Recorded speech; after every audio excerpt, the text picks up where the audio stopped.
Hi, my name is Shannon Lutz, and I am going to tell you about how I used a focus group to test a prototype for an idea that I designed. Based on feedback from the GRAND, which is the Global Research Administrator Network and Development Forum that was held on November 29th, 2017 by the Office of Sponsored Programs, participants expressed an interest in the opportunity to network with other research administrators during upcoming formal events, and they wanted something that would be engaging and wanted to be able to collaborate. So I was asked to create an activity that would provide this opportunity for them to network and to collaborate with each other and engage them in a discussion with content that would be relevant to the presentation. So I chose a case study that would allow them to choose a scenario of their choice, and they would be able to break off into a group of 6 to 10 members where they can collaborate about this scenario. So, what are focus groups?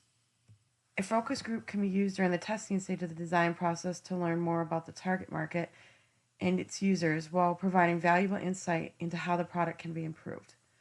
During the meeting, the moderator asks the members questions regarding the design. Their answers are then recorded and then analyzed and reported at the end of the process.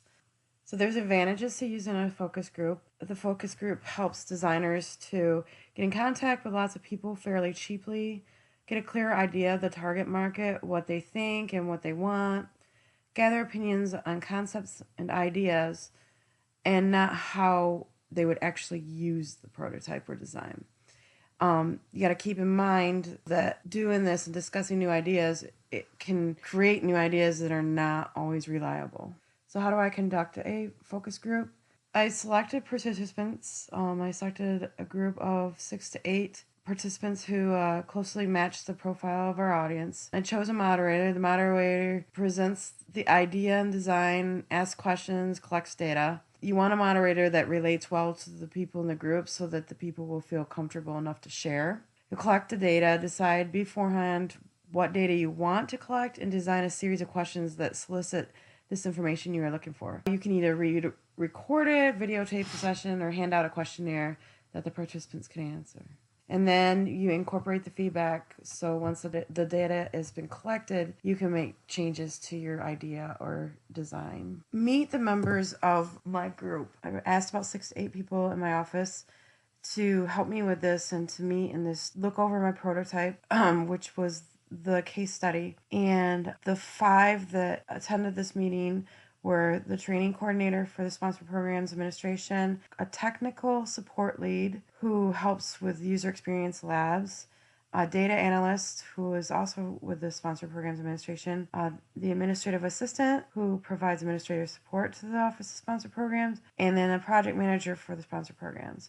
These members were very versatile, and they've also attended some of these forums, so it was really helpful to have them there. The prototype had objectives. One objective was the international research administrators needed to develop personal relationships with their colleagues so they can feel comfortable with working together. They expressed this interest, so I wanted to make sure that I met this objective.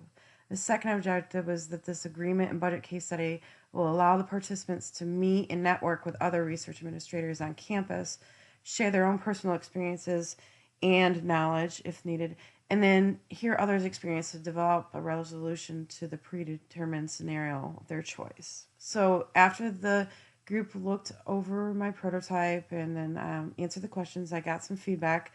There were 8 questions that I created. The feedback that they provided me provided insight and suggestions from the participants, and then I was able to revisit my prototype to make minor changes. I used their feedback to make some minor changes to the case study, mostly dealing with time allotment, and I found that using this focus group to test my idea was sufficient for my problem of practice.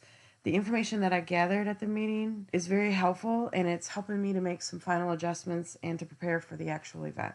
Thank you, and here are some of the sources that I used while creating this presentation.